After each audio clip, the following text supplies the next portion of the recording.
నేను మా తమ్ముళ్ళని కోరేది ఒక్కటే, ఇవాళ మీ చేతిలో ఒక అవకాశం ఉంది. రేవంత్ రెడ్డి కళ్ళు తెరిపించడానికి మీ చేతిలో ఒక అవకాశం ఉంది. ఈ జూబ్లీ హిల్స్ ఉప ఎన్నిక కొంతమంది చెల్లెళ్ళు ఎలక్షన్లో నామినేషన్ వేసినట్టు కూడా నేను పేపర్లో చదివాను.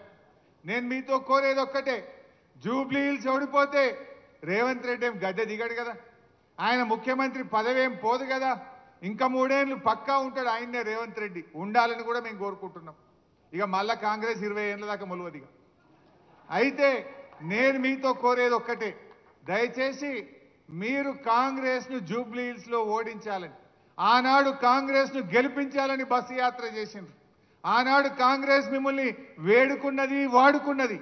ఇవాళ గెలిచి గద్దెనెక్కి మీకు దగా చేసింది కాంగ్రెస్.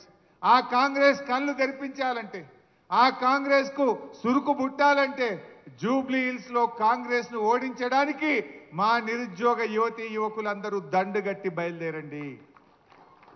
కాంగ్రెస్ ఓడితే ఆయన రివ్యూ చేసుకుంటాడు.